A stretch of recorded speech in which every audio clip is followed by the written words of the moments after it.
હાલો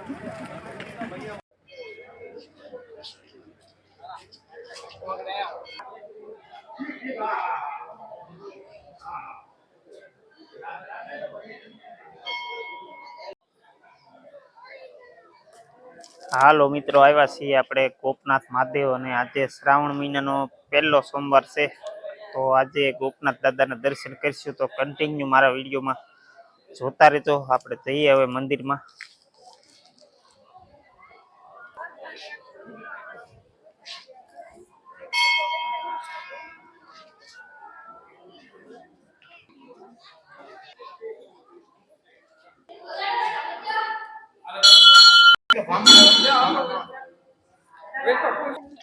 તો મિત્રો, ગૌમુખી ગંગા છે. ભગવાનના લિંગ ઉપર જળાભિષેક કરેલો હોય તો અહીંયા નીકળે છે ગાય માતાના મુખમાંથી. આમે મિત્રો 12 જ્યોતિર્લિંગના ફરમા છે. આપણા ભારત દેશની અંદર 12 જ્યોતિર્લિંગો છે, એના ફરમા રૂપી મંદિર બનાવેલા છે. એ પણ હમણાં જોવા જઈશું.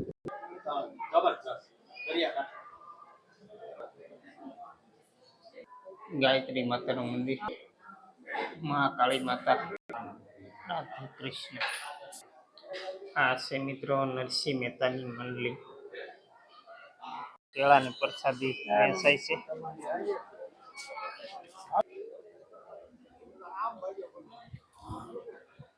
ચાલો મિત્રો, 12 જ્યોતિર્લિંગના દર્શન કરીએ આપણે ધીમે ધીમે. સોમનાથ, મહાકાલેશ્વર,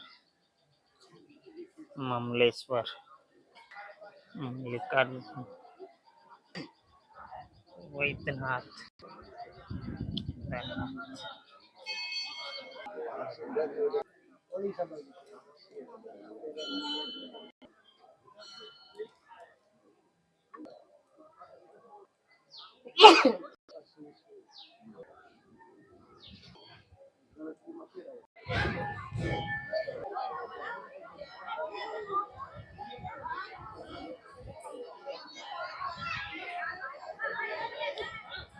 જો મિત્રો, આ દરિયો છે. દરિયો ખાલી થઈ ગયો છે કારણ કે અહીંયા વિશાળ દરિયા કિનારો છે અમારા ગોપનાથમાં. અને આ બધી દુકાનો છે એ સમુદ્રના તટમાં જ છે.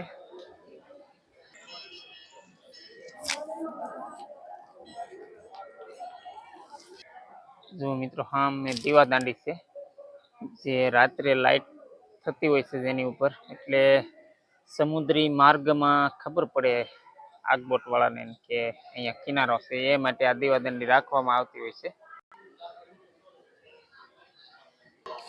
ખૂબ જ શ્રદ્ધાળુઓ આજ પહેલા સોમવારે, શ્રાવણ મહિનાના પહેલા સોમવારે આવેલા છે. અને અત્યારે આરતી થઈ રહી છે.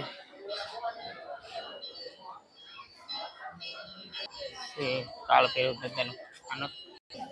જો અમારા અમીરભાઈ શિયાળ બ્લોગિંગ કરે છે.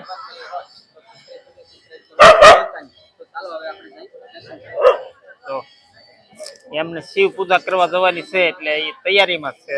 તો કા અમીરભાઈ? બસ એકદમ મજામાં બનાભાઈ. ને આજે જો શ્રાવણ સોમવાર છે અને પહેલો સોમવાર છે એટલે અમે આવી ગયા છીએ ગોપનાથ મહાદેવના દર્શન કરવા મિત્રો. તો અમે પણ દર્શન કરવા જઈએ છીએ અને પૂજા આરતી કરશું અને તમને પણ દર્શન કરાવવાના છે. તો કન્ટિન્યુ મિત્રો વિડીયોમાં જોડાયેલા રહેજો. અને દરેક ભાવિ ભક્તોને શ્રાવણ મહિનાની હાર્દિક ને હાર્દિક હાર્દિક શુભકામના. સરસ. અમીરભાઈ આવ્યા છે અને એમને કહેવાય કે શિવ પૂજા કરવા જવાની છે એટલે એમને તૈયારી કરી લીધી છે. આરતી થાય છે એટલે આરતીના દર્શન આપણે બહુ જ માણસો હોવાથી નહીં થઈ શકે, છતાં આપણે કોશિશ કરીશું.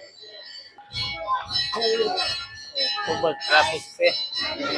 આરતી દર્શન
હાલો મિત્રો, તો હવે આપણે કોપનાથના દર્શન કર્યા અને બધું આરતી દર્શન ને બધું તમને બતાવ્યું.